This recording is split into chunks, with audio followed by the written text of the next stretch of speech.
예수님께서 예루살렘에서 38년 병든 자를 베데스다 연못 곁에서 고쳐주셨는데 그날이 안식일이 돼서 그것이 시비거리가 되었지요.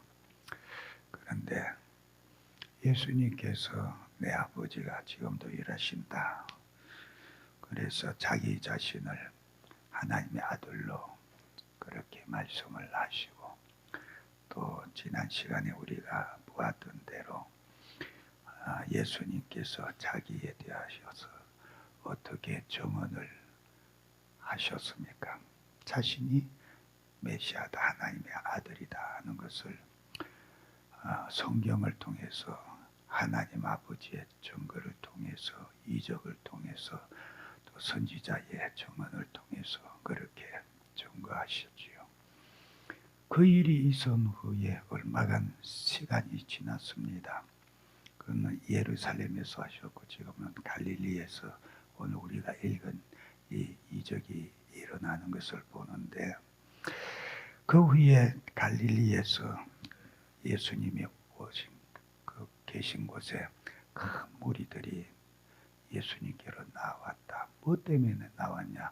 여기 말씀해 보니까 병 고치는 것을 보시고 그 이적을 보고 예수님에게 나왔다. 그러니까 그 무리들 가운데에는 고침받고 싶은 병자도 있을 것이고, 또 이적을 보았기 때문에 또 그런 이적을 볼까 하는 기대를 가지고 구경꾼 삼아서 오는 자들도 있었을 것이고, 또 어떤 사람들은 또 고침받은 기쁨 속에서 주님께 계속해서 나오는 자도 있었을 것이고, 여러 종류의 사람들 각각의 생각과 마음을 가지고 주님께 나왔지만은 어쨌든지 이 사람들은 예수님의 이적을 보았고 그것을 가지고 예수님께로 나왔다 그랬습니다. 그런데 예수님께서 그 산에서 그 무리들을 바라보실 때에, 지금 여기는 그냥 바로 말씀을 하고 있지만은 무리들을 바라보시고 그들이 지금 때가 지나고 시장하겠다, 먹을 것이 없는데 저들의 필요가 육신의 양식이 공급되어져야 되는 그런 상황인 것을 아시고 먹을 것을 주기를 원하시지요. 근데 여기에 아니고 공간복음, 마태복음, 마가복음, 누가복음에 보면은 그게 동일하게 제자들이 먼저 와서 예수님에게, 예수님 저들이 지금 때가 지나고 배고플 텐데 우리들을 저 흩어 보내어서 가서 마을에 가서 떡을 사 먹고 시장을 면하고 식사를 하고 오라고 그렇게 하시지요. 그렇게 해요. 근데 오늘 우리가 읽은 말씀에는 거기 없고 바로 예수님 말씀하시는 게 나오는데, 아마 제자들이 그렇게 청했을 때에 그 뒤에 이제 예수님께서 이렇게 하신 것으로 여겨져요. 그 제자들이 그럴 때에 예수님께서 제자 중에 빌립을 보시고 말씀하시잖아요. 이게 뭐라고 그럽니까? 빌립에게 이르시되 우리가 어디서 떡을 사서 이 사람들을 먹이겠느냐 그렇게 물으셔요. 여기에 지금 무리들이 5,000명쯤 되더라 그랬는데 남자만이거든요. 장정. 그러니까 성인 장정의 숫자만 사람으로서 세니까 그들만 5,000명이다. 그러면은 여자들도 있고 어린아이들도 있는데 그들까지 다 포함하면은 상당한 수가 된다. 적어도 10,000명 이상, 20,000명까지도 우리가 볼 수가 있겠는데 그 많은 무리들이 어디서 그 떡을 살 거예요? 어디서 한꺼번에 그게 공급되어질 수 있겠어요? 없어요. 불가능한 거지요. 지금 나가서 저기 가서 근처에 고을에 가서 사 먹으라고 해도 어디 고을에, 그 당시에 그런 큰 고을도 없을 뿐 아니라 어디 고을이 있다고 해도 그 떡을 그렇게 미리 다 준비해 놓고 먹게 할 수가 있는 데가 없냐? 없습니다. 그런 공급할 만한 데가. 그럼 제자들이 와서 선생님 저들 저 마을에 보내서 떡을 좀 사 먹고 오게 하시지요. 그것도 대책이 안 되는 겁니다. 예수님께서 빌립에게 야 너희들이 그러는데 그러면 도대체 이 많은 떡을 저들에게 어디서 사서 먹이겠냐? 어디에 공급할 데가 있겠냐? 지금 그렇게 물으셨어요. 그러니까 예수님께서 왜 그렇게 물으셨냐? 이유를 여기에 말씀해 주고 있잖아요. 거기에 보니까 예수님은 어떻게 하실 것을 아시고 빌립을 시험하시기 위해서다 그랬어요.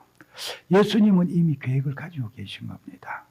묻기 전에 이미 예수님은 이들에 대해서 어떻게 해야 될 것인가 하는 것을 계획을 가지고 계시는 거예요. 그러면서 빌립에게 묻는 이유는 뭐냐? 몰라서 묻는 게 아니고 대책이 없어서 묻는 게 아니고 계획이 없어서 묻는 게 아니고 빌립을 시험하기 위해서다. 무슨 시험? 믿음을 시험하기 위해서다.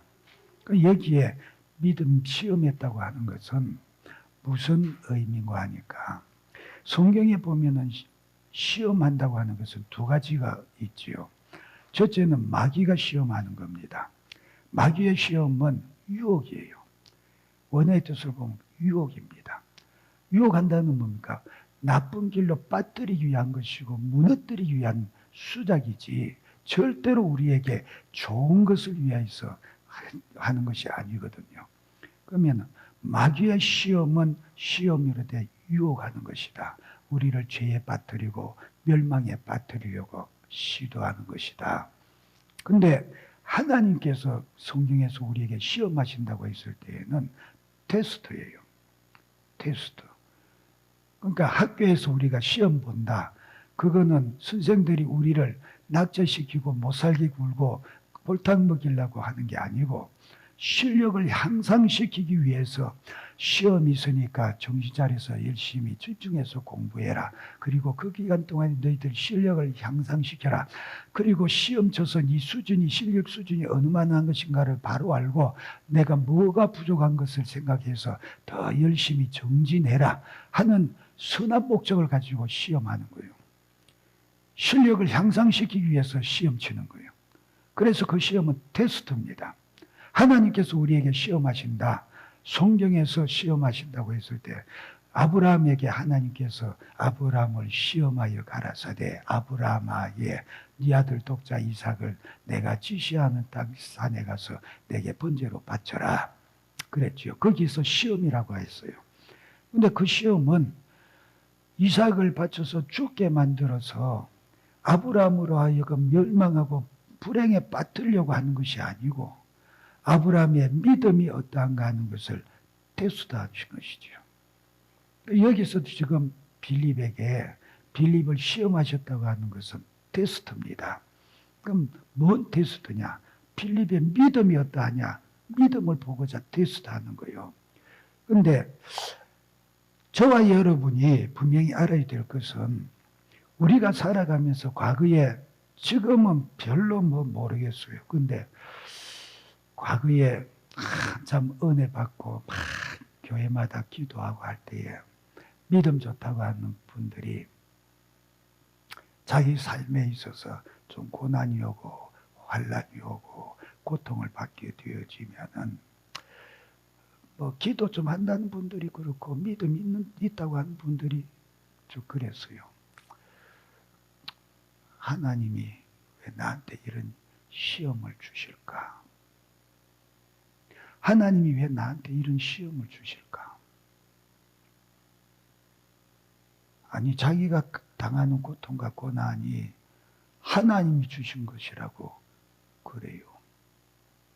나는 그래도 하나님 앞에서 믿음으로 살려고 몸부림치고 애를 쓰는데 왜 하나님은 이런 고난과 환난과 고통을 나에게 주시냐? 그 얘기지요. 거기에는 원망이 들어있잖아요. 아닌 것 같아도 원망이 있잖아요.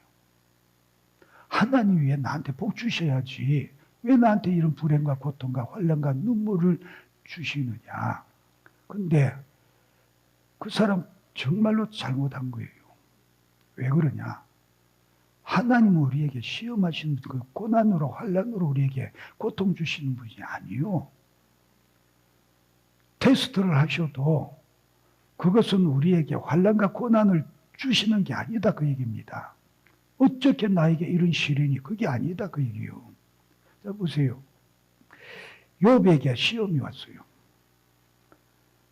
정말로 사람으로서는 감당할 수 없는 고난이 왔지요. 아니 10남매 그 중에 하나 둘 죽어서 자식이 그래도 남아있다 하는 것하고 10남매가 하루아침에 한꺼번에 한 자리에서 몰살해버렸다. 감당이 되는 일입니까 그거? 자기의 전 재산이 하루 만에 그냥 싹 다 도둑질 당하고 불벼락이 떨어져서 마른 하늘에 불벼락이 떨어져서 몰살해버리고 하나도 남는 것이 없어졌다. 그게 감당이 되어지는 일입니까? 나름대로 자기는 얼마나 하나님 앞에서 경건하고 거룩하게 살아보려고 몸부림치는 사람입니까? 우리가 들어서 기억하고 있지만은 욥의 행사가 이러했다. 어떠했다고요? 자식들이 형제 중에 하나가 생일을 맞이해서 형제들 모아가지고 생일 잔치하고 즐겁게 놀고 나면은 그 이튿날 욥이 지 자식 숫자만큼 하나님 앞에 화목제를 드리고 속죄제를 드렸다 그랬어요. 그 이유가 뭐냐? 욥기에 말씀하기를 혹여 내 자식들이 잔치 즐기는 가운데에 그 즐거움 속에 마음이 풀어져서 마음으로라도 혹시 하나님 앞에 불경한 것이 있을까? 불신앙적인 것이 있었을까? 행동이 아니라 마음에서 그런 것이 있었을까? 염려가 된다. 그러니 혹여 그런 것이 있다면 하나님 이 속죄 제물 받으시고 용서해 주시옵소서. 그만큼 하나님을 경외하고 그렇게 자기 자식들 마음으로 범하는 죄까지도 생각해 가면서 그렇게 하나님을 경외하고 신앙으로 살았는데 그렇기 때문에 하나님도 사탄 앞에 자랑하셨잖아요. 야, 이 어디 갔다 왔냐? 세상에 여기저기 두루 다니면서 갔다 왔습니다. 뭐하러 다녔겠어요? 지가 삼킬 사람 찾았잖아요. 그런데 너 내 종료 봤냐? 아이고 봤습니다. 야, 그 사람같이 순전하고 온전한 사람이 어디 있냐? 자랑 막 하시잖아요. 그럴 만큼 욥의 신앙이 대단했어요. 그런데 그에게 고난이 왔다. 그런 고난이 왔다. 누가 줬냐? 하나님이 줬습니까? 아니잖아요. 마귀가 도전합니다. 아이고 하나님이 몰라서 그렇지 인생이 어떤 존재인가 아시잖아요. 하나님께서 욥이 하는 일마다 다 사늘로 보호해 주신 같이 잘 되게 해 주시니까 혹여 하나님 앞에 밑비어가지고 자기의 그거 부유한 것을 다 뺏길까봐 그래서 벌벌 떨고 눈치 보면서 그러는 거지. 그거 싹 뺏어 보십시오. 아마 달라질걸요. 그럼 한번 해봐라. 그러나 몸에는 손대지 마라 그랬어요. 그러니까 처음 시험에는 몸에는 하나도 손 못 대잖아요. 그래서 재산하고 자식들 싹 다 없애버렸지요. 그 짓을 한 게 누굽니까? 하나님이시요, 마귀요. 자식 몰살시키고 재산 한꺼번에 없앤 게 마귀가 사탄이 그렇게 한 거지 하나님이 하신 게 아니잖아요. 그럼 그 고통과 고난을 당할 때에 하나님 원망하면 되겠어요? 마귀가 한 것을 가지고. 또 왔어요. 야, 네가 시험해 보니까 어떻디? 네가 졌지? 아이고 하나님, 인생이 그래도 목숨보다 큰 게 어디 있습니까? 지가 그러다가 죽을까 봐 겁이 나가지고 눈치 보느라고 그런 거지. 아마 목숨의 위협까지 느끼게 하면 안 그럴걸요. 그럼 해봐라. 단 생명은 거두지 못한다. 그래서 몸에는 손을 대요. 머리 정수리부터 발바닥까지. 몸에 따끔한 데 없이 악창이 나서 종기가 나고 진물이 줄줄 흐르고 고름이 흐르면서 가렵고 고통스럽기가 한량없지요. 상상을 해봐요. 암참 가려운데요. 견딜 수 없이 가려운데 그게 벅벅 피가 나도록 긁을 때는 시원해요. 그런데 긁고 나서 피가 줄줄 나올 때는 쓰리고 아파서 견딜 수가 없지요. 욥이 얼마나 가려운지 기와장 깨트린 거 날카롭게 세워가지고 벅벅 온몸을 긁어 제꼈대요. 긁을 때는 시원한데 긁고 나서는 얼마나 고통스럽고 힘들었겠나. 그러니 얼마나 고통스러웠으면 밤이 되면 아침이 언제 오냐. 아침이 오면 좀 나을까 봐. 낮이 지날 때는 밤이 언제는 오냐. 왜? 밤에 좀 잠이 살뿐이라도 들면 고통을 잊을까 싶어서. 그렇게 고통스러워 괴로워하는데 그런 고통을 누가 줬냐? 하나님이 줬습니까? 사탄이 줬습니까? 사탄이 줬잖아요. 우리 인생에 있어서 모든 불행과 고통과 환난과 고난은 슬픔은 절대로 하나님이 주신 게 아니다. 사탄이 주고 있다. 잊지 말아야 된다 그 얘기입니다. 그러니 내 인생에 있어서 어떤 환난이나 고통이나 괴로움이 왔을 때에 왜 하나님께서 나를 이렇게 시험하시냐? 틀렸어요. 그 사람은 회개해야 돼요. 하나님은 우리를 사랑하시는 분이시오. 사랑하시되 징계하시는 것은 있지요. 시험하시는 것은 없어요. 너 정신 차리라고 범죄했을 때 회초리는 드시고 채찍질은 하시되 나를 넘어뜨리기 위해서 시험하시는 분은 아니시다 그 얘기입니다. 그래서 야고보서 1장에 뭐라고 말씀합니까? 야고보서 1장 13절에 사람이 시험을 받을 때에 내가 하나님께 시험을 받는다 하지 말지니 하나님은 악에게 시험을 받지도 아니하시고 진히 아무도 시험하지 아니하시느니라 그랬어요. 그러니 저와 여러분 분명히 아셔야 돼요. 나에게 무슨 고난이나 시련이나 환난이나 슬픈 일이 닥쳐왔을 때에 왜 하나님께서 나에게 이런 시련을 주시냐 원망하지 말라 그 얘기입니다. 그 얘기예요. 내가 뭔가 범죄하였으면 내가 고통과 괴로움을 당할 때 반드시 깨닫게 되어져 있어요. 하나님이 주신다. 왜? 자기 마음에 자기의 죄된 것, 하나님이 매질하시는 그 이유가 퍼뜩 떠오르게 돼 있어요. 성령이 그것을 깨닫게 해주시지요. 두뇌에서 모르겠거든 기도하라 그 얘기요. 성령께 기도하라 그 얘기요. 그래서 지금 나에게 오는 이 고난과 시련이 무엇 때문인가를 알아라 그 얘기입니다.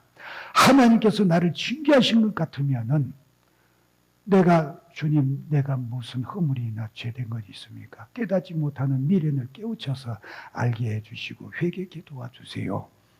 기도할 때에 내 죄를 깨닫게 해주실 겁니다. 그러면 회개하면 그 문제 해결되어져요.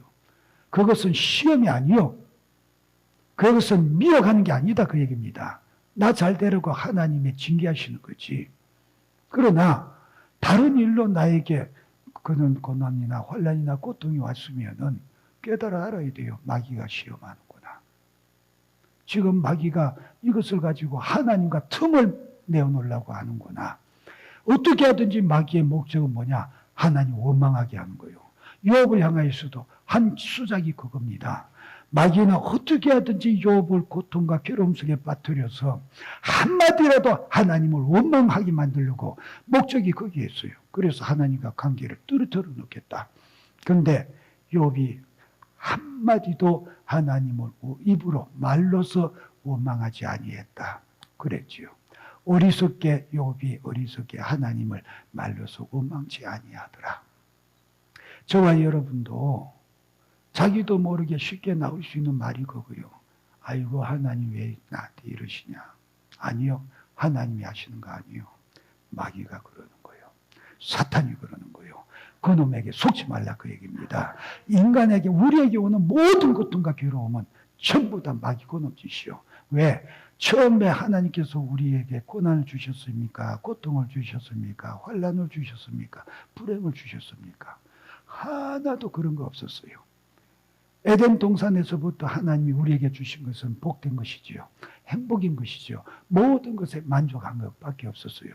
그런데 언제부터 왔냐?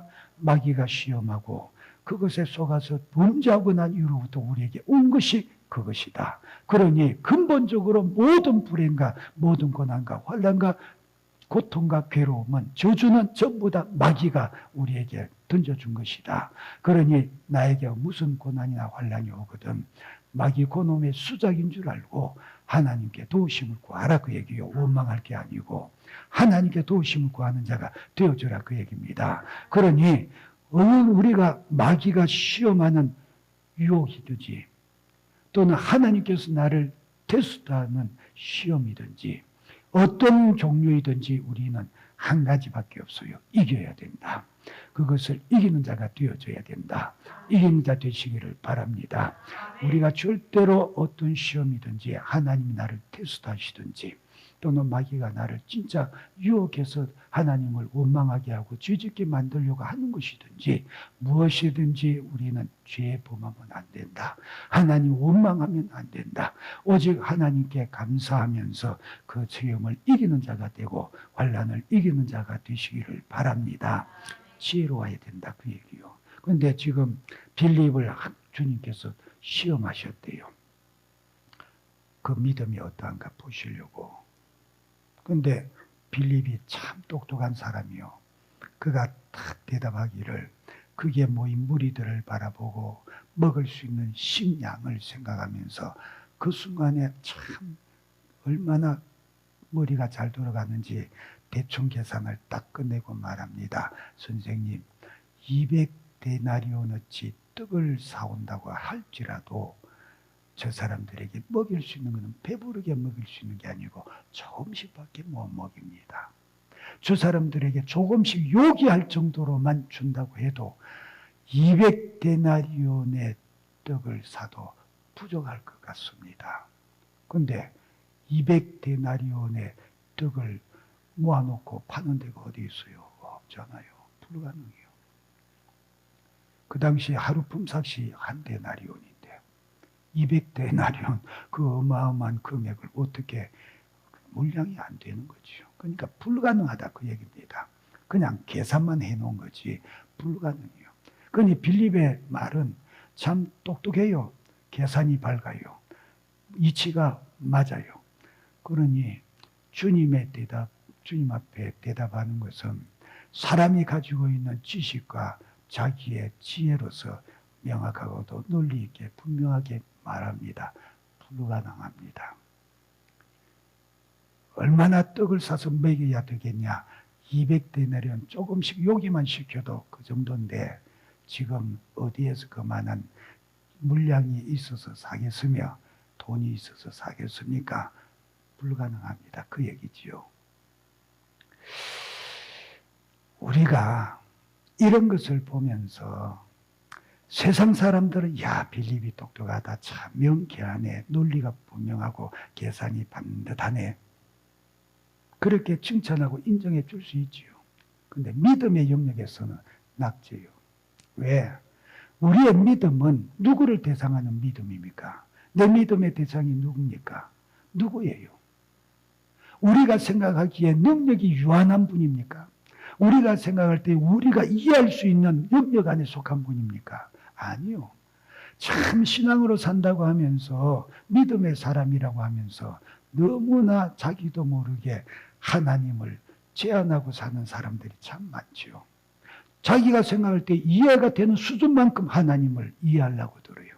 아니, 하나님은 내 이해의 수준에서 이미 초월하여 계시는 분이시다.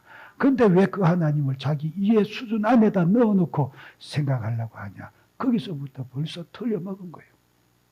하나님은 전능하신 하나님이시오. 무소부재하신 하나님이시오. 그분은 온 우주에 충만하신 분 아니라 우주 밖에서도 충만하신 분이시오. 그분의 모든 지혜에 가장 낮은 것이 미련한 것이 인생의 가장 지혜로운 것보다 훨씬 초월하시는 분이시오.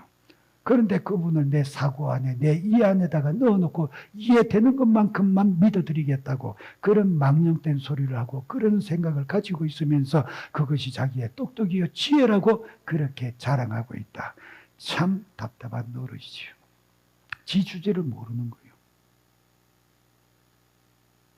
그러니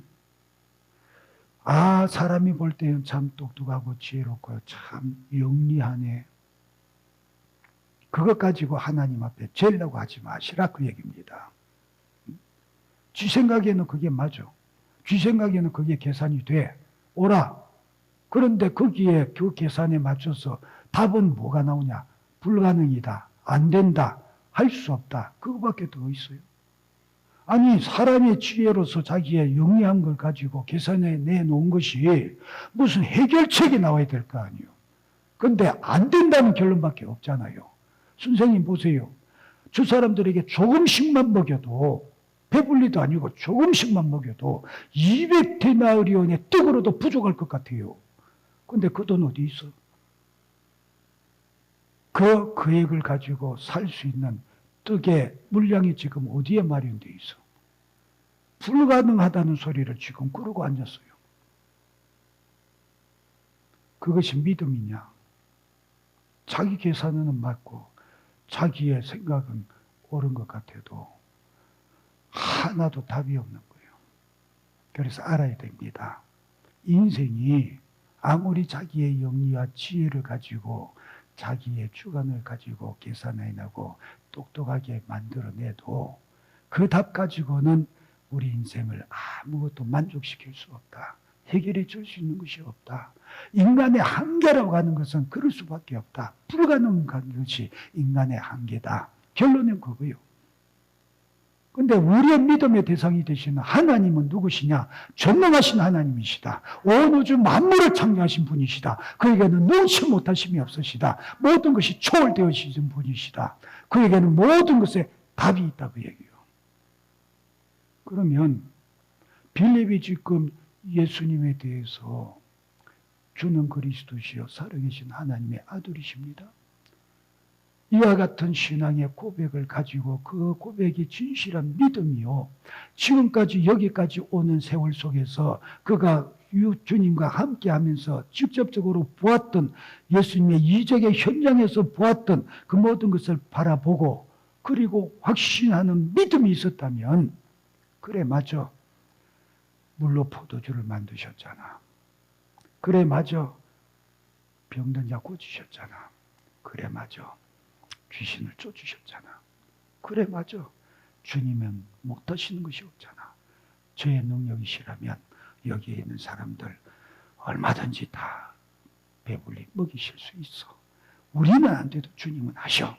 이런 믿음이 있다면은 주님께서 야 빌립아 이 사람들을 어디에서 떡을 사서 먹이겠느냐 그렇게 물으셨을 때에 뭐라고 대답을 해야 되겠냐 그 얘기요.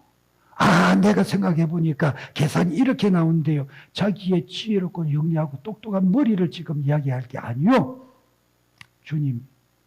주님에게 의지할 뿐입니다. 주님이 해결해 주시기를 원하나이다. 주님 손에 맡깁니다. 그래야지요. 근데 우리 인생들이 참 자기의 똑똑한 것을 자랑하기가 바쁘지요. 하나님 일한다고 하면서도 참 명쾌한 머리를 굴려가면서 이런저런 계획을 막 짜고 막 행하지요. 계획을 짜야 되지요. 그런데 거기에 하나님이 계시냐 그 얘기입니다. 자기에게 주신 지혜와 지식과 지능을 가지고 사용해야 돼요. 그래서 자기 나름대로 계획을 짜고 누가 봐도 대단한 계획이요. 대단한 방법이다. 그렇게 인정할 만큼 자기에게 주신 재능을 따라서 해야 되지요. 하되 주님이 제게 주신 지혜가 있고 지능이 있어서 주님이 주신 것으로 이렇게 계획하지만은 주님께서 주셔야만 합니다. 제게 지혜를 주시고 지능을 더하여 주시고 이 일에 합당한 계획을 가지고 일할 수 있도록 제게 지혜를 주시옵소서. 내가 이거 계획하는 것은 내 것이 아니라 주님이 주셔야만 되는 것입니다. 주시옵소서. 기도하고 주님을 의지하는 믿음을 먼저 내놓아야 된다 그 얘기요. 주님이 나를 통해서 일을 하시도록 그렇게 믿음을 내어드려야 된다 그 얘기요. 근데 그거 없어. 그냥 자기의 지혜와 지식을 가지고 아니 그 지능과 지식은 누가 줬어요? 그 재능은 누가 줬어요? 하나님이 주신 거잖아요. 근데 마치 지그시 양 하나님 앞에 자랑하기 바빠. 사람들 앞에 그것을 내세우면서 나는 이만큼 똑똑하고 이만큼 지식이 있고 이만큼 능력이 있다고 나타내고 흐뭇해하기를 바래. 칭찬해줘서 나를 알아주기를 바래. 그러니 그게 무슨 믿음이냐 그 얘기입니다. 빌립 같은 실수를 우리가 얼마나 많이 하고 있냐 그 얘기요. 빌립이 그렇게 대답할 때 주님이 마음이 얼마나 씁쓸하셨을까. 그래, 네 똑똑한 거 알아. 네가 영리한 거 알아. 그런데 너는 너의 영리와 너의 똑똑한 것을 자랑하고 드러낼 것이 아니고 그것을 지금 드러낼 게 아니잖아. 불가능한 걸 알고 있어. 주님은 어떻게 하실 것을 아시고 물었다고 그랬어요. 이미 주님은 계획을 하고 계시는 거예요. 주님이 보실 때 불가능한 것을 알아요. 아시면서 왜 물었냐 그 얘기입니다. 왜 물었겠냐.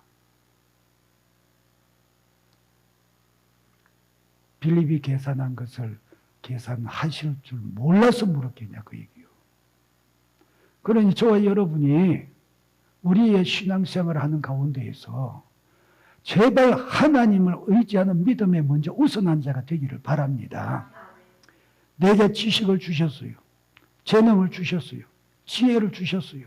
다른 사람이 볼 때 나의 말하는 것을 들으면서 야, 참 지혜롭다, 지식이 있다, 능력이 있다, 나보다 훨씬 똑똑하고 참 지식이 많다, 칭찬하고 아무리 높인다고 할지라도 그 모든 것은 주님이 내게 주신 것이니 나는 주님만 의지하고 주님을 의지할 뿐이다.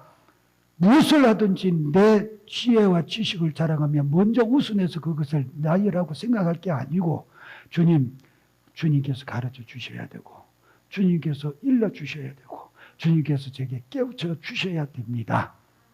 왜 주님께 먼저 의지하고 묻지 않느냐 그 얘기입니다. 똑똑한 사람일수록 그런 실수 많이 해요. 영리한 사람일수록 그런 실수를 많이 해요. 내게 그것을 주신 이가 하나님이시라는 사실을 망각하고 그렇게 해요. 그러니 그런 사람들의 특징이 뭐냐? 다른 사람들이 자기의 말을 이해하지 못하고 자기가 생각하는 수준의 일을 하지 못하면은 너는 왜 그렇게 못하느냐고 닥달하지요. 꾸짖지요. 멸시하지요. 조롱하지요. 무시하지요. 아니, 모두가 자기 수준인가? 모두가 자기 수준인가? 아니잖냐 그 얘기입니다. 정말로 하나님에게 주신 것을 기억하고 있다면은 자기가 다른 사람보다 지능이 높고 지식이 높고 뭐 실력이 높을 때에 너는 왜 그렇게 못하느냐가 아니라 저 사람은 그 수준에 있는 것밖에는 지금 안 되는구나. 그럼 자기가 그게 맞춰줘야지. 아니면 끌어주려고 해야지. 왜 무시하냐 그 얘기예요. 왜 그걸 못 따라오고 못 알아듣고 모르냐고 왜 그러냐 그 얘기입니다. 그 사람도 하나님이 그에게 걸맞게 지금 재능을 주셨고 나에게는 그만한 수준의 재능을 주셨으니 그것을 감사하면서 그를 끌어올리려고 하든지 내가 그 수준에 낮춰서 그에게 이야기하고 가르쳐 주든지 그래야지 왜 무시하고 멸시하냐 그 얘기입니다. 우리는 언제나 하나님 앞에서 겸비한 자가 되어져야 된다. 그러니 누구도 무시할 게 아니고 누구도 왜 못하느냐고 자기 수준, 자기와 같이 똑같이 그렇게 해야 될 것으로 생각하고 그러면 안 된다 그 얘기지요. 빌립에게 주님이 원하시는 게 무엇이었을까? 어쩌면은 제자들 가운데 제일 똑똑했는지 모르지요. 그런데 그가 대답한 것은 자기의 영리한 것, 머리 잘 돌아가는 것, 그거밖에는 보여준 게 없어요. 믿음이 아니었다 그 얘기입니다. 그때에 8절의 제자 중에 하나고 시몬 베드로의 형제 안드레가 예수께 여짜오되 여기 한 아이가 있어 보리떡 5개와 물고기 2마리가 있나이다. 그러나 그것이 이 많은 사람에게 얼마나 되겠습니까? 그랬어요. 물고기 2마리, 보리떡 5개, 보잘것없는 그거 아이에게서 받았으니까 그 아이가 먹을 수 있는 한 끼의 도시락이겠지요. 아니 지금 숫자가 얼만데 그 무리들을 바라보면서 안드레는 그거 가지고 와서 예수님에게 가지고 와서 이것밖에 없는데 이게 얼마나 되겠습니까? 누가 봐도 그 말은 참 생각이 없는 사람 같고 머저리같이 바보 같은 소리, 참 제대로 생각이 안 돌아가는 사람같이 그렇게 보이지요. 뻔하잖아요. 아, 오병이어 그 별것 아닌 거 그거 가지고 와서 지금 이 사람들에게 어떻게 하면은 떡을 사서 먹이겠냐고 하시는데 그거 가지고 와서 이것밖에 없는데요. 이 사람들에게 이게 얼마나 되겠습니까? 참, 에라이 그게 뭐라고 가지고 와서 지금 그러냐고 이 정신없는 사람아, 이 미련한 사람아, 이 바보야. 누구나 그렇게 핀잔할 수 있을 그런 상황이지요. 안 된다는 거, 불가능한 거 뻔히 다 알고 있어요. 그럼에도 그가 왜 그것을 가지고 주님에게 와서 내어놓았냐 그 얘기입니다. 정말로 안드레가 미련하고 바보라서 천체라서 그랬을까? 아니 좀 지능이 떨어질 수도 있겠지요. 그런데 어줍지 않게 지금 그걸 가지고 와서 주님에게 내놓는다는 거예요. 이유가 뭡니까? 뭐 때문에 그러냐? 안드레 지금 중심이 뭐냐 그 얘기입니다. 그것을 가지고 와서 주님께 내놓는 중심이 기대했다 그거요. 주님에게 뭔가 해결책이 있을 거라는 기대를 가졌다 그 얘기요. 왜? 본 게 있으니까. 물로 포도주를 만드셨잖아. 기억하고 있어요. 인간이 할 수 없는 그 역사, 이적을 행하셨잖아. 귀신을 쫓고 병자를 고치고 물로 포도주를 만드셨고 그것을 하신 이가 예수님이야. 그러니 이거 어줍잖은 것이지만은 이거 주님께 가지고 가면 뭔가 주님이 해결해 주실지 않을까? 주님에게 대한 기대를 가지고 나왔다 그 얘기입니다. 기대를 신뢰하고 의지했다 그 얘기요. 기대가 없고 의지할 것이 없으면 무엇 때문에 그걸 가지고 나왔겠어요? 장난하는 것도 아니고. 근데 우리는 자기 생각에 안 된다고 얘기하면 카트해버리잖아요. 자기 생각에 이거는 불가능이야 생각하면은 자기의 영리한 것, 자기의 똑똑한 것을 생각해서 자랑스럽게 여기니까, 자부심을 느끼니까, 내가 생각할 때 이거는 불가능이야, 안 되는 거야, 이거는 하자는 거야, 이거는 절대로 말도 안 되는 것이야, 우선거리야. 그렇게 생각할 때 안 돼 하고 덮어버리고, 제껴버리고, 제외해버리고, 포기해버리고 말잖냐, 그 얘기예요. 언제 그 안 되는 것, 불가능한 것을 가지고, 그나마라도 가지고, 전능하신 주님, 내가 주님께 기대하고 의지하며 가지고 나왔사오니, 주여, 이것을 받으시고 역사해 주시옵소서. 정말로 초라하고 보잘것없는 그것을 믿음 삼아서 가지고 나왔을 때에 주님을 일하시게 하는 역사가 일어나더라 그 얘기입니다. 그런데 우린 그 포기하잖아요. 내가 생각할 때에 초라하고 보잘것없고 안 되는 것이라고 여기면 포기하잖아요.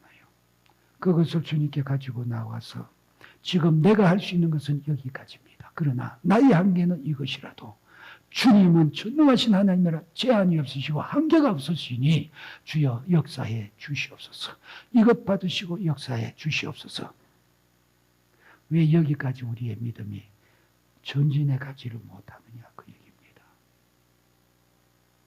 왜 자기의 한계성을 가지고 주님 앞에서도 그 한계를 극복하지 못할 것으로 여기고 포기해버리냐 그 얘기요. 나는 안 돼요. 나는 불가능해요. 나는 누가 봐도 사람들의 세상에 비웃음과 멸시와 조롱거리밖에 안 돼요. 그런데 전능하신 하나님이 나를 붙드시면 나는 된다 그 얘기입니다. 보세요. 모세가 가지고 있던 지팡이 누구나 쓰는 평범한 지팡이입니다. 목동이 쓰는 지팡이. 그런데 출애굽기에 보니까 그 지팡이가 어느덧 명칭이 바뀌었잖아요. 뭐라고? 하나님의 지팡이라고.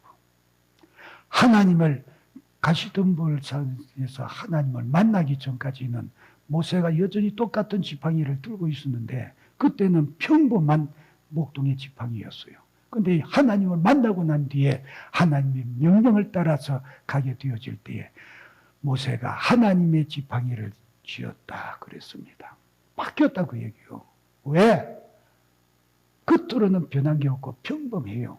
그러나 그의 쥔 지팡이가 그때부터 능력이 나타나더라. 던지니까 뱀도 되고 던지니 그것을 가지고 홍해를 쳐주니까 홍해가 갈라지기도 하고 그것을 들고 하나님께 기도하니까 아말렉을 물리치는 능력이 되기도 하고 그 지팡이가 하는 역사가 평범한 것 같아도 하나님의 지팡이가 되어졌더라. 저와 여러분이 오늘 내가 가진 것이 오병이어 같이 초라하고 보잘것없고 아무 능력도 될 것이 없고 아무 참 누구에게나 내어놔봐야 조롱거리여 멸시거리여 참 무시거리가 되어지고 마는 것 같아도 내가 믿음 가지고 전능하신 하나님에게 기대하고 의지하며 그걸 내어놓을 때에 그것이 하나님의 지팡이가 되어지는 것 같이 나에게 놀라우신 하나님의 능력을 드러내는 계기가 되고 수단이 되고 방법이 되고 통로가 될지 누가 아느냐 그 얘기입니다. 근데 왜 포기해요? 왜 내가 생각할 때 이거는 보잘것없고 아무것도 아닌 거야 하고 팽개쳐버리고 주님에게 기대를 드러내지 않느냐 그 얘기입니다. 너 왜 나에게 좀 기대감을 안 가지냐? 왜 너 나에게 무슨 좀 기대를 가지고 나에게 다가오지 않냐? 네가 안 된다고 해서 팽개쳐놓고 나는 아예 쳐다도 보지 않는구나. 왜 주님을 서운하게 하시냐 그 얘기입니다. 여러분이 가진 것이 무엇이든 그것도 주님이 주신 거예요. 그런데 그것을 하찮게 여기고 팽개쳐 버린다. 아니 그것을 세상은 하찮게 여길지라도 내가 보기에 내가 가지고 있는 지식 속에서 판단하는데 별것 아닌 것 같이 여겨질지라도 이것을 내게 있게 하시니까 하나님이시라고 할 때에는 이것 가지고 연약할지라도 주님에게 기대감을 가지고 나아가라. 그것을 주님께 내어놓으라 그 얘기입니다. 주여 나의 재능이 나의 능력이 지금 나에게 소유하고 가질 수 있는 것이 이것밖에 없지만은 별것 아닌 것 같지만은 나는 주님에게 기대를 가지고 나왔습니다. 주님 여기에 역사에 주시옵소서. 안드레와 같은 이와 같은 믿음을 가지는 저와 여러분 되기를 바라요.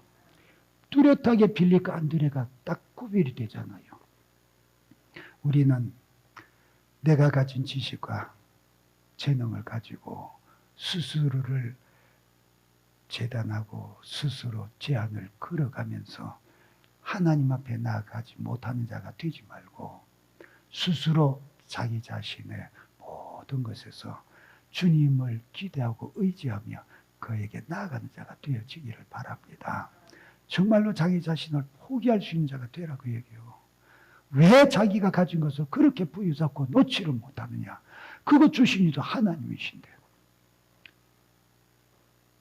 그러니 얼마나 우리의 믿음을 가로막고 있는 것들이 자기가 깨닫지 못하지만 자기 자신에게서 무수하게 있느냐. 그것을 바로 볼 줄 알고 돌파하고 깨트리며 나아갈 수 있는 저와 여러분의 믿음 꼭 되기를 바랍니다. 그렇지 않으면은 우리가 어떻게 우리의 믿음 생활이 감당이 되겠느냐 그 얘기입니다. 항상 자기가 쳐놓은 울타리 안에 갇혀져 가지고 그것밖에 못 봐요. 우물안 개구리라고 그랬잖아요.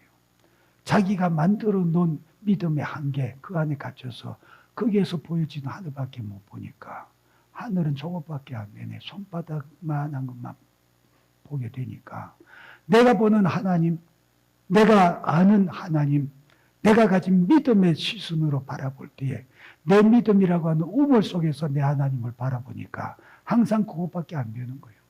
조그마한 하나님, 손바닥만한 하나님, 그러니 내가 가지고 있는 지식과 이해 속에 들어올 수밖에 없는 하나님, 그러니 그 한계를 벗어나면 안 믿어지는 하나님, 그러니 그 하나님께 무엇을 가지고 의지하겠냐. 저와 여러분이 진정 자기 스스로 만들어 놓은 믿음의 우물에서 탈출하는 자 되기를 바랍니다. 전능하신 하나님, 무한대의 하나님을 바라보시라 그 얘기입니다. 그래야 되지 않겠어요? 예수께서 이르시되 이 사람들로 앉게하라. 잔디에 앉으니 5,000명쯤 되더라. 여자와 아이는 빼고 남자만 5,000명. 그들에게 주님께서 떡을 가져 축사하시고 감사 기도하셨다 그 얘기입니다. 예수님도 음식 먹을 때 먼저 이렇게 감사하고 기도하셨는데 우리도 감사해야 되지 않겠어요? 무엇을 주시든 주신 하나님께 감사해야 되겠지요. 근데 왜 사람들이 많은 데에서는 식당에서는 집에서는 잘하는데 밖에서는 안 하냐? 왜 괜히 눈치 보고 안 하냐? 어떤 사람은 그런답니다. 조동. 무슨 말인지 알아요? 아침에 집에서 식사 기도한 것 같이 똑같습니다 하고 조동. 그러고만 안 돼요. 그게 무슨 기도요? 우스갯소리도 참 우스개도 아니고 슬픈 겁니다. 슬픈 거. 정말로 나에게 주신 것을 범사에 감사하시기를 바라요. 항상 주님께 감사드리기를 바랍니다. 그렇게 해서 그들에게 주셨는데 원대로 주셨대요. 원대로. 여기 원대로는 게 무슨 말입니까? 먹고 배부를 만큼 마음껏 먹게 해주셨다 그 얘기죠. 자, 그러니까 빌립은 조금씩만 주어도 그랬어요. 조금씩만 주어도 그냥 요기만 하도록 주어도 200데나리온어치 떡을 살지라도 부족할 겁니다. 근데 예수님은 오병이어를 가지고 원대로 먹이셨대요. 배가 터지도록 먹이셨대요. 먹고 물려서 못 먹을 만큼 먹이셨대요. 차원이 다르잖아요. 차원이. 그러니 사람의 한계성이라는 건 그런 겁니다. 사람의 수단과 방법 가지고 아무리 잘해봐야 항상 부족한 것밖에 없어요. 차고 넘치도록이 안 돼요. 겨우 조금 맛보는 거, 조금 요기하는 거, 조금씩만 줄지라도 그것만이 빌립이 볼 수 있는 한계점입니다. 빌립이 생각하고 볼 수 있는 시야가 거기에 한정되어져 있어요. 그런데 주님은 원대로 먹이셨대요. 그러니 우리는 절대로 조금씩밖에 주지 못하는 세상의 수단과 방법과 쫓지 말고 사람을 의지하지 말고 원대로 주시는 전능하신 하나님, 무한하신 하나님을 의지하는 자 되기를 바란다 그 얘기입니다. 그분에게서 받는 자가 되어지기를 바란다 그 얘기입니다. 그렇잖아요. 그러니 로마서 10장 12절에 말씀을 하셔요. 한 분이신 주께서 모든 사람의 주가 되사 그를 부르는 모든 사람에게 부여하시다. 주의 이름을 부르며 믿음을 가지고 주께 나오는 자들에게는 모든 사람 그가 누구이든지 상관없이 그 믿음을 보시고 그에게 부여한 분이 되신다 그랬어요. 부여하다는 게 뭡니까? 모든 필요를 공급해 주신다 그 얘기입니다. 여러분에게 지금 무엇이 필요합니까? 무엇이 부족합니까? 물질이 부족해요? 건강이 부족해요? 아니면 믿음이 부족해요? 영육 간의 모든 필요를 부여함으로 공급해 주시는 주님이 여러분의 주님이시는 걸 믿으시라 그 얘기요. 근데 그 부여를 내 것으로 누리지 못하고 취하지 못하면 무슨 의미가 있어요?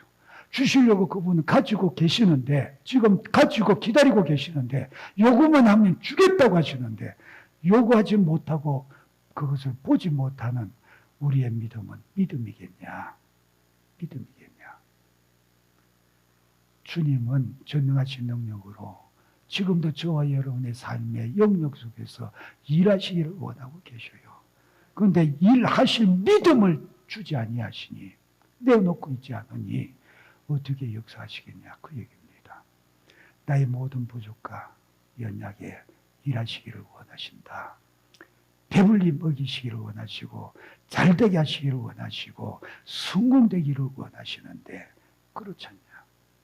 그러니 여기에 주님이 하신 이적을 잘 보세요. 오병이어 별것 아닌 그것 가지고 축사시고 가서 나눠주라고 했을 때 나눠주고 나니까 또 있고 나눠주고 나니까 또 있고 나눠주고 나니까 또 있어. 엘리야가 사렙다 과부의 집에서 기거할 때에 한 움큼 있었던 그 밀가루, 반병쯤 남아있던 기름, 그것이 먹으려고 털털 털어서 하고 나니까 또 있어. 하고 나니까 또 있어. 하나님의 능력이요. 마르지 아니하게 솟아나게 하시는 부요가 거기에 있다. 그런데 그것을 보지 못하고 그것을 누리지 못하는 저와 여러분의 모습은 뭐냐 그 얘기입니다. 오늘 이 이적을 그랬기 때문에 잘 보세요. 나의 현실이 아무리 궁핍하고 부족해서 내가 준 것이 오병이어 같이 초라해서 누구도 배불리게 한 사람이라도 배불릴 수 없는 부족한 양인 것 같고 초라한 것 같아도 그 모든 것을 능가하여서 누구든지 배 터지게 먹고도 남길 수 있는 부요가 주님에게 있다. 그 주님의 부요를 볼 수 있는 믿음의 눈 가지시라 그 얘기입니다. 그 믿음을 가지셔요. 그 믿음을 보시고 주님이 역사하시잖아요. 그렇잖아요. 그러니 오병이어 같은 초라한 연약한 믿음일지라도 그거 주님에게 내어드려서 그 믿음을 가지고 일하시게 하라. 주님이 일하실 수 있는 믿음을 내어드린 자 꼭 되시기를 바랍니다. 그렇지 않으면 우리가 무엇으로 살겠어요? 무엇으로? 빌립같이 자기 계산, 자기 지식, 자기의 영리함을 가지고 그렇게 거기에 매여서 계산하는 자 되지 마시고 주님에게는 부여하신 것보다는 계산이 필요가 없어요. 없는 사람이 계산하는 거지. 왜? 바닥한 거 맞추려고 하니까 박 터지게 계산해야 되지. 그런데 넉넉한 사람에게는 계산이 필요 없어요. 그냥 풍덩풍덩 쓰면 되는 거예요. 우리의 믿음의 그릇을 그렇기 때문에 내 삶의 모든 부족을 넉넉하게 쓸 수 있을 만한 분량의 그릇으로 만들어 가세요. 믿음의 그릇을 그만큼 준비하시라 그 얘기입니다. 그러면 되잖아요. 무엇에든 부족함이 없이 넉넉하게 주님으로부터 부여하신 그분으로부터 받아내기만 하면 계산할 거 없어요. 그냥 쓰면 돼요. 이 같은 믿음이 저와 여러분 되시기를 주님의 이름으로 축원합니다. 그런데 14절에 보니까 사람들이 예수께서 행한 이 표적을 보고 말하되 이는 참으로 세상에 오실 그 선지자라 하더라. 무슨 선지자요? 모세가 신명기 18장 15절에 보면은 모세가 말했어요. 여호와께서 너희 가운데 나 같은 선지자를 일으키시리니 너희는 그의 말을 들으라 그랬습니다. 그 선지자는 말이에요. 그러면 이 선지자가 누굽니까? 오실 예수 그리스도시요. 메시아를 말하지요. 그런데 그들은 메시아라고 지금 생각하고 예수님을 그렇게 보지는 않는데 이런 이적을 보니까 혹여 그가 아니신가? 지금 그렇게 생각을 합니다. 그런데 다른 이적을 보고 그들이 예수님을 향해서 그가 아니신가? 그건 별로 없는데 여기 지금 이 현장 속에서 자기 육신의 요구가 공급되어진 이 현장 속에서 그가 그 선지자가 아니냐 지금 그래지요. 그리고 구체적으로 그들이 어떻게 말합니까? 자기를 억지로 붙들어 임금 삼으려고 했다. 뭐 때문에 그래요? 자기들 배고픈 거 채워줬다고. 육신의 요구를 충족시켜줬다고. 그것 때문에 예수를 임금 삼으려고 그래요. 오실 메시아가 아니냐 그렇게 생각을 해요. 핀트가 틀렸다 그 얘기요. 그들의 기대가 어긋났다 빗나갔다 그 얘기예요. 주님은 우리 육신의 필요를 만족시키기 위해서 오신 분이 아니요. 그분은 우리 영혼의 구원을 위해서 오셨어요. 내 영혼을 살리기 위해서 오셨어요.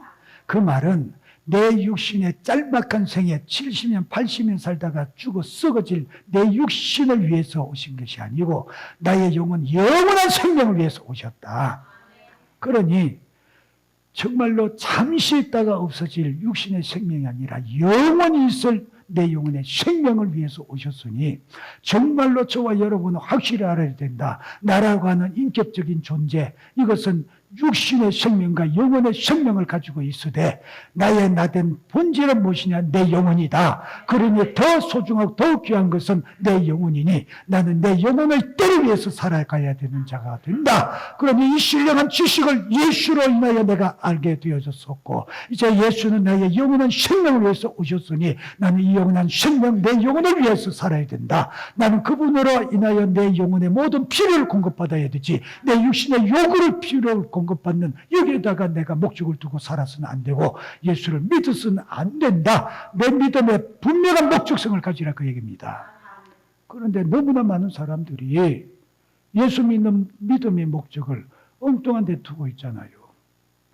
내 육신의 삶에 필요를 공급받을 목적으로 이 땅에서 내 육신이 누릴 복으로 그것에다가 목적을 두고 예수 믿고 있잖아요.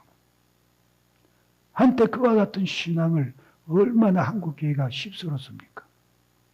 아, 예수 잘 믿어 복을 받아가지고 부자 됐다고, 출세했다고. 아니요. 그것도 복이겠죠. 그런데 진실로 큰 복이 뭐냐? 내 영혼이 죄사함 받아 구원받고 영생 얻는 이것이요.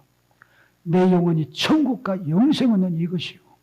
이것 때문에 주님이 오셨어요. 이것 때문에 예수가 십자가에 못 박혀 피 흘려 죽어주셨어요. 썩어질 내 육신을 위해서가 아니다 그 얘기입니다. 근데 마귀에게 속아가지고 어찌해서 예수를 내 육신에 피를 공급시켜 주시는 분으로 전락시키고 마느냐 그 얘기입니다. 지금 이 머리들도 그 모양이에요. 뭐 때문에 지금 예수님을 바라봅니까? 우리를 먹여 배불려 줬다.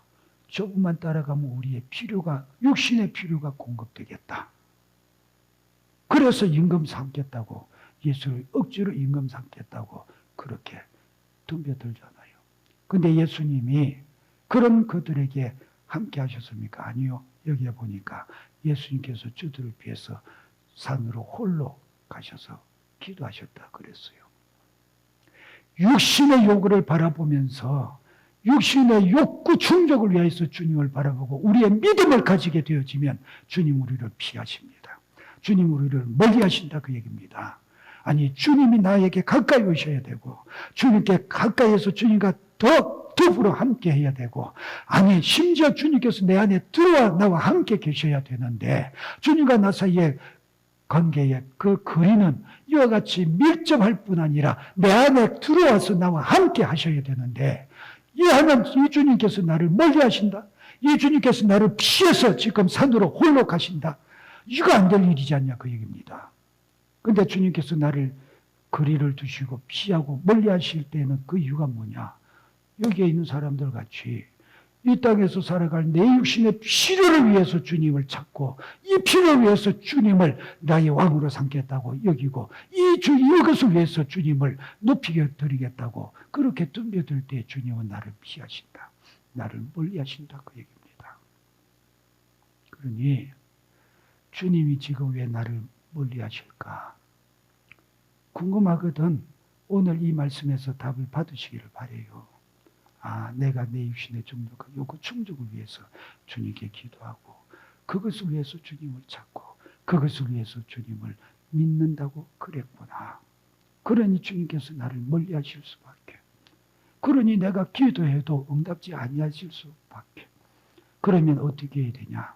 주님께서 이 땅에 오신 목적성이 내 영혼의 구원에 있고 내 죄를 사시려고 피 흘려 죽으셨으니 나는 나의 모든 신앙의 삶의 초점과 그 목적을 오직 내 영혼의 구원에 두고 영원한 천국의 영혼의 때에 두어야 되겠다. 거기에다가 초점을 두고 거기에 집중하라 그 얘기입니다. 그러면 주님이 내게 다가오실 거예요. 그러면 주님이 나에게 가까이 오실 거예요. 그 주님은 이미 내게 육신의 필요를 다 아시잖아요. 여기서도 이미 주님께서 어떻게 하실 것을 알고 계셨다고 그러잖아요. 내 육신의 필요는 내가 굳이 안 구해도 필요한 대로 공급해 주신다는 거예요. 그러니까 마태복음 5장에 뭐라고 했습니까? 너희는 먼저 그의 나라와 그의 의를 구해라. 그러면 이방 사람들이 그렇게 구하는 육신의 요구를 너희는 다 충족시켜 줄게. 말씀하셨잖아. 그런데 왜 믿음 없는 자같이 내 육신의 요구 충족을 위해서 주님을 찾고 있냐 그 얘기입니다. 왜 그것을 위해서 주의 이름을 부르고 있냐 그 얘기입니다. 썩어질 것을 위해서 왜 그렇게 주님께 나아가려고 다가가려고 애쓰고 있냐 그 얘기입니다. 그렇게 다른 막절하면 하는 만큼 주님은 우리를 더 멀리 피해 가실 뿐이다. 그렇게 분명히 아시기를 바랍니다. 그랬잖아요, 여기. 그랬잖아요. 그들이 예수께서 행하신 표적을 보고 말하되 이는 참으로 세상에 오실 그 선지자라 하더라. 그러므로 예수께서 그들이 와서 자기를 억지로 붙들어 임금으로 삼으려는 줄 아시고 다시 혼자 산으로 떠나셨다. 피해가시는 주님, 피해가시는 주님, 거리를 두시고 멀리하시는 주님, 그들에게 왜 멀리하셨냐? 똑똑히 보라 그 얘기입니다. 똑똑히 보라 그 얘기입니다. 그러니 저와 여러분은 내 주님이 내게 가까이 오시게 하시려면 주님이 내게 무엇을 원하고 계시는가를 분명히 보고 알고 내 영혼을 위하여 사는 자가 되시기를 바랍니다. 내 영혼을 위해서 거룩하고 경건한 신앙으로 힘쓰는 자가 되시기를 바랍니다. 주여 내게 이것을 알게 하셨사오니 오늘 이 역사의 이적이 나의 것이 될 수 있도록 주님 앞에 내 영혼의 때를 위해서 내 영혼의 구원을 위해서 힘써서 믿음으로 나아가게 도와주시옵소서.